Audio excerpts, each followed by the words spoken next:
You're driving home, maybe after dinner, maybe after a long day, when suddenly your rearview mirror explodes with red and blue lights. Surprised, your stomach tightens. You glance at your speed. You replay the last mile in your head. Was that turn too quick? Did you miss a signal? You pull over, hands a little too tight on the wheel, trying to stay calm. The officer walks up, calm but direct. You exchange the basics. And then comes the question that changes everything. Any weapons in the vehicle?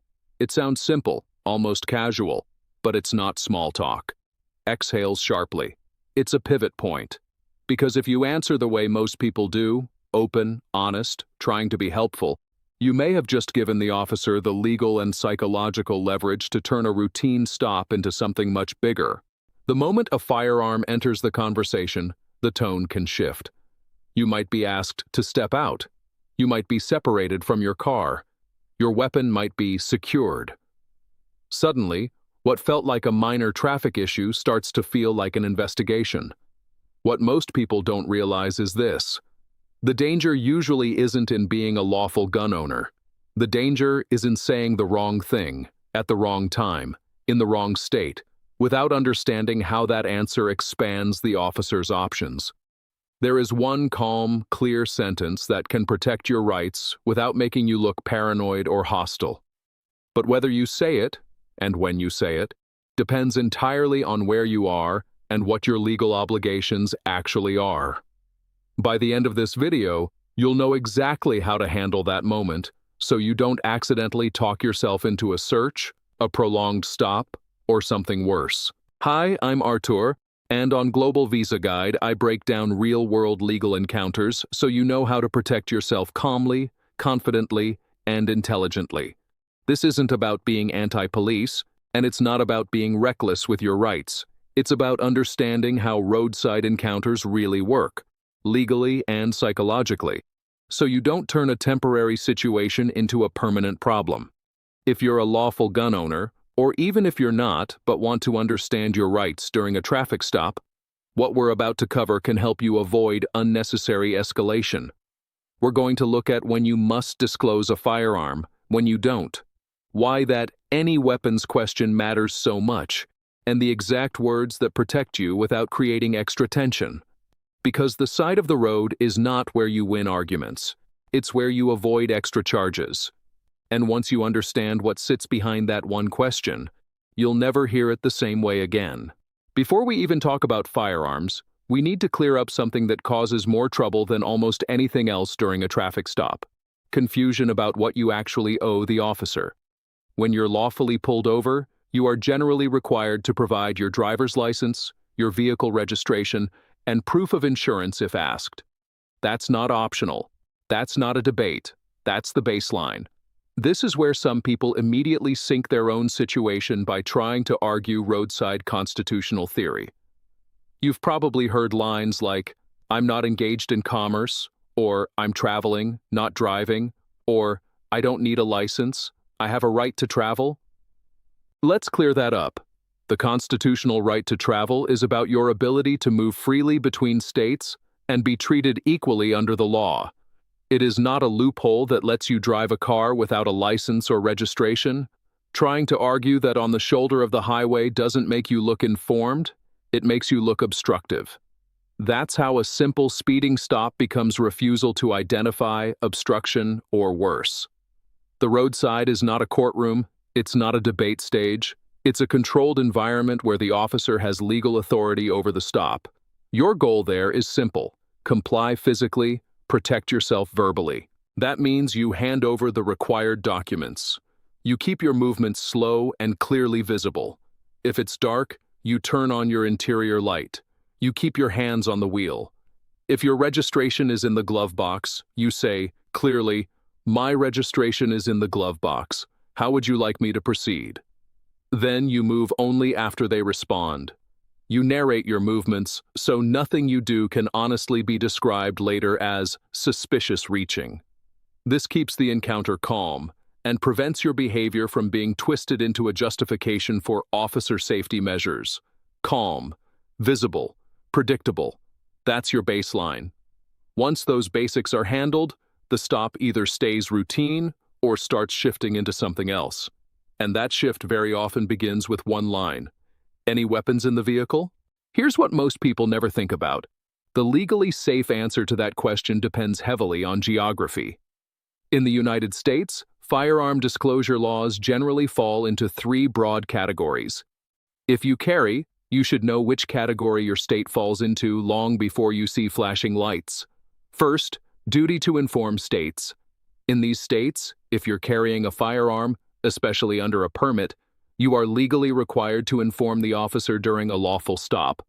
That disclosure is built into the privilege of carrying there. Second, inform if asked states. In these states, you may not have to volunteer information about a firearm on your own. But if the officer directly asks whether you have a weapon, you may be legally required to answer truthfully. Third, no duty to disclose states. In these jurisdictions, unless some other specific law or circumstance applies, you are not required to tell the officer that you're carrying. Now for the part people underestimate. Even in a no duty to disclose state, the moment the officer learns there's a firearm present, the nature of the stop almost always changes. Not because you've done something illegal, but because of human psychology and training. From the officer's perspective, they are standing roadside, inches from a stranger who may have real-time access to a deadly weapon. You might be perfectly polite and fully lawful, but in their mind, the risk calculation just changed. Unknown person plus firearm equals elevated caution. That elevated caution kicks their training into gear. Training triggers procedure, and procedure is all about control. Control might look like you being asked to step out of the car. It might mean being told to keep your hands higher or more visible. It might mean the officer saying they're going to temporarily secure your firearm for safety. None of that necessarily means you've committed a crime, but it absolutely means your encounter is now more serious than a basic speeding conversation. Legally, this matters because when officer safety enters the picture, the legal toolbox gets bigger. During a lawful traffic stop, officers already have the authority to ask you to step out of the vehicle. If they reasonably believe someone may be armed and dangerous, they can conduct a limited pat-down for weapons. They can do a quick scan of areas within your immediate reach if they can articulate a safety concern. That word, articulate, is critical. Later, in reports or in court, everything must be justified in writing. The driver was nervous. The driver was unusually calm. It was a high-crime area. The driver avoided eye contact. The driver glanced toward the center console. The driver's story was inconsistent. Some of those sound contradictory. Sometimes they are. But in legal analysis, a series of small, innocent details can be stacked together under training and experience to justify further investigation. That's why your words matter so much. Every extra detail you choose to share can become one more brick in a narrative you never meant to help build. Most vehicle searches don't start with dramatic probable cause. They start with conversation. From a routine stop to a vehicle search, the path is usually one of two things: consent or enough reasonable suspicion to stretch the stop. Consent is by far the most common. It doesn't require probable cause, it just requires you to agree. That agreement can be obvious, sure, go ahead, or subtle. Officers are trained in social dynamics. You might hear, "You don't mind if I take a look, right?" Or, "If you've got nothing to hide, this shouldn't be a problem." That framing is deliberate. It flips the burden so that saying no feels like an admission of guilt. Most people want to look cooperative. They want to prove they're one of the good guys. They don't want to seem difficult. So they start talking, explaining, reassuring, and in the process, they often give either explicit consent or enough verbal wiggle room for the officer to treat it as consent. The blunt truth is this: you almost never talk your way out of a search. You talk your way into one. The more you explain, the more angles exist for follow-up questions. More questions mean more opportunities for contradictions, even tiny ones. And once the officer can point to inconsistencies, they're a step closer to claiming reasonable suspicion. If this is already changing the way you think about traffic stops, that's good. Most people only learn this after something goes wrong. So let's get practical, because this is where you either protect yourself or unknowingly open the door. Once you've given your license, registration, and insurance, and you've done whatever your state law requires about disclosing a firearm, the stop often shifts into chat. It might feel casual, it might even feel friendly, but many of the next questions are not about curiosity, they're about building a record. Where are you coming from tonight? Harmless, right? Not really. The goal is to lock your story in. If your answer changes even slightly later, that's a note. If you pause too long, that's a note. If your passenger says something different, that's a note. Your safest response, said calmly and respectfully, is, "I plead the fifth." You say it evenly. No sarcasm, no attitude, just a simple statement. People worry that invoking the Fifth Amendment makes them look guilty. It doesn't. It's a constitutional right. And any officer who takes it personally, that you calmly invoke a constitutional right, is exactly the sort of person you need that right around. You are not refusing to identify yourself. You are not resisting. You are simply declining to answer investigative questions. Next comes the sharper question. Is there anything illegal in the car? This one is dangerous because it pushes you toward absolute certainty about something you can't fully control. You may think you know exactly what's in your vehicle, but you can't account for everything that's ever been inside it. A friend's belongings, something that slipped between seats months ago, trash someone tossed in through an open window. If you answer, no, there is absolutely nothing illegal in here, and they later find something, even minor, you're now the person who lied to the officer. So your answer remains the same. I plead the fifth. Same calm tone, same short delivery. You are not arguing. You are not being dramatic. You are simply declining to provide statements that could later be turned against you. Then comes the most manipulative phrasing. You wouldn't mind if I take a look, right?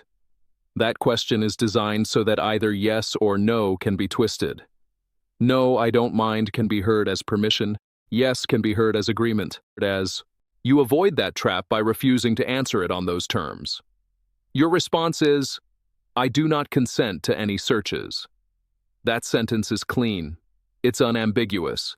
It sounds exactly the same on a body cam as it does in person.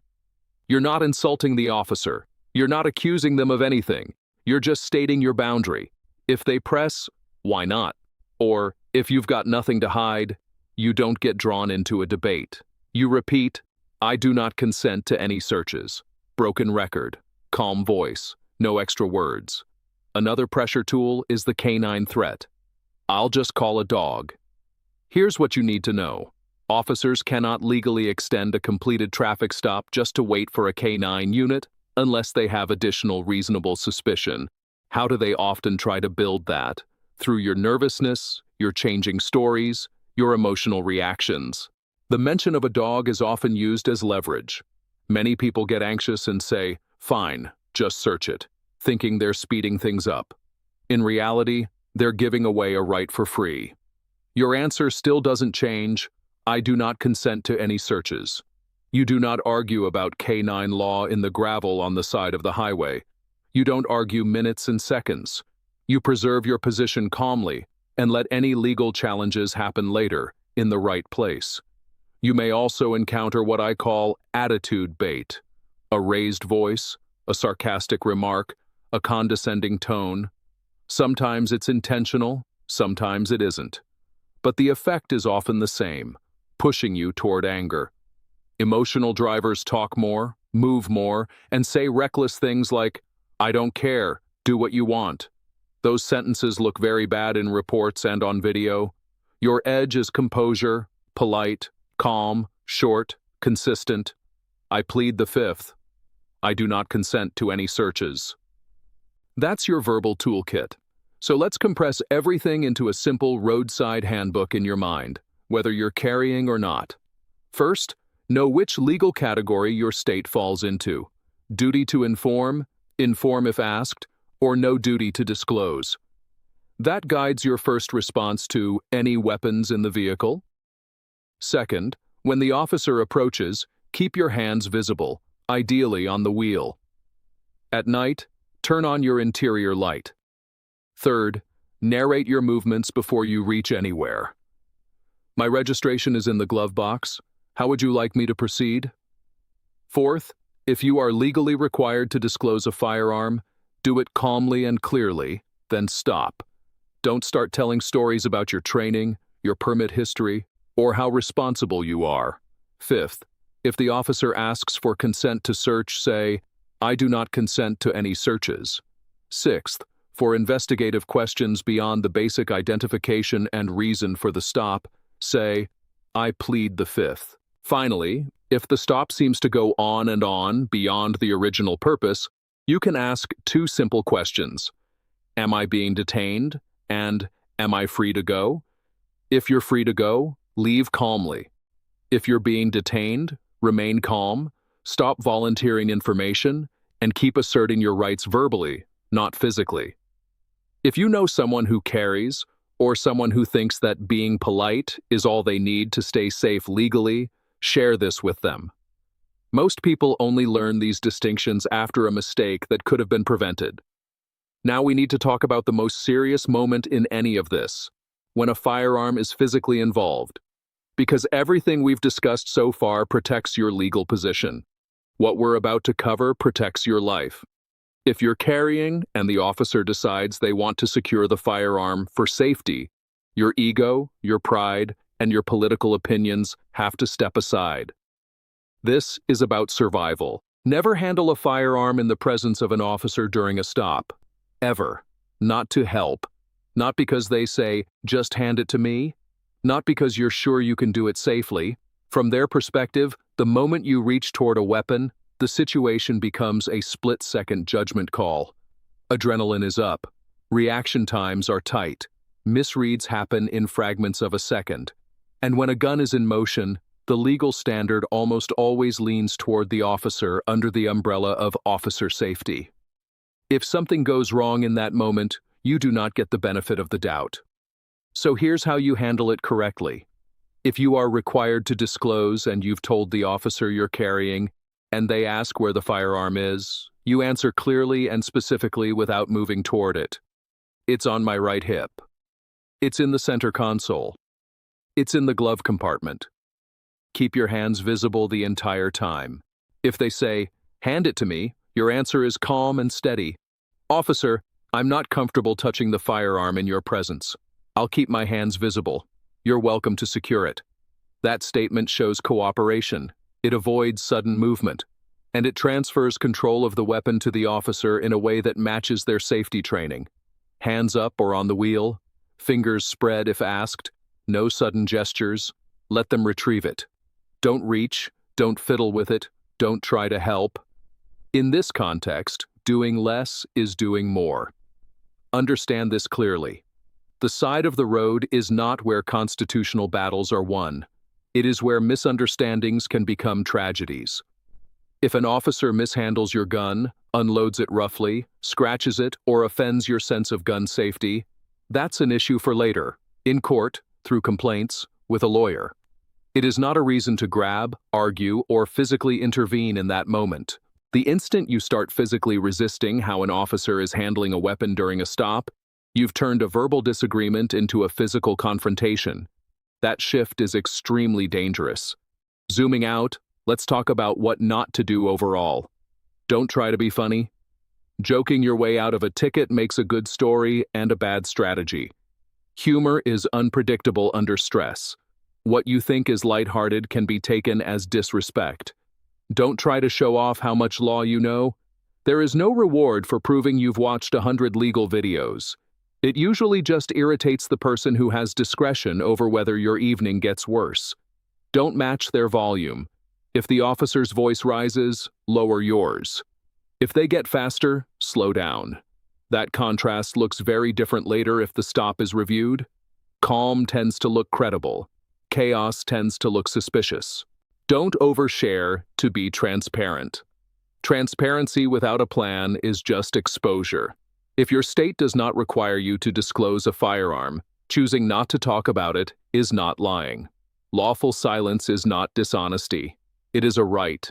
And most importantly, do not physically resist while you verbally assert your rights. That combination destroys your protection. The formula that keeps you safest is simple. Comply physically, assert rights verbally. Strip away the politics, the internet debates, and the emotion, and your goal becomes very clear. Get through the encounter safely, protect your legal position, and avoid giving away leverage you don't have to give. Before we finish, there's one more layer that matters more than any single sentence: personal responsibility. Laws vary from state to state. Requirements can change based on your permit type or status. Rules are updated over time. A strategy that keeps you safe in one jurisdiction might backfire in another if you don't know the local disclosure rules. That means it's your job to know which category your state is in. Duty to inform if asked, or no duty to disclose. It also means recognizing that what you're hearing here is education, not personalized legal advice. If you carry regularly, you should know the name and number of a qualified attorney in your state before anything ever goes wrong. The worst time to start learning your rights is when you're already in handcuffs or standing on the shoulder, watching your car get searched. Preparation is quiet. It happens long before the lights appear in your mirror. So let's come back to that first moment. You're driving. The lights come on. You pull over safely. Interior light on. Hands visible. Breathing steady. The officer walks up. You provide your license, registration, and proof of insurance. You do exactly what your state requires regarding firearm disclosure. No more, no less. Then comes the question, any weapons in the vehicle? This time, you don't freeze. You don't start oversharing to prove you're one of the good ones. You answer according to your legal obligation in that state. Nothing more, nothing less. If the questions slide into further investigation, you respond calmly. I plead the fifth. If consent to search is requested, I do not consent to any searches. If the firearm needs to be secured, I'm not comfortable touching it. You're welcome to secure it. Hands visible. Movement slow. Tone even. Notice what's missing in that version. No arguing, no sarcasm, no emotional outbursts, no extra stories. You are boring, predictable, controlled, and that is exactly what protects you. Because the side of the road is not where you win your case. It's where you avoid building one against yourself. Every extra sentence can be a brick. Every unnecessary explanation can be an excuse to stretch the stop. Used correctly, silence is not suspicious. It is strategic. So here's the mindset shift to carry forward. You do not owe a roadside conversation beyond what the law requires. You do not have to perform cooperation. You do not have to convince anyone of your innocence. Your job is simple: comply physically, assert your rights verbally, and survive the encounter safely. If you remember nothing else, remember this: calm voice, clear boundaries, consistent phrases. And when it comes to investigative questions that go beyond the reason for the stop, use your constitutional protection without apology. Because at the end of the day, rights only protect the people who actually use them. And when that question comes, any weapons in the vehicle, you'll know exactly what to do and exactly what not to say.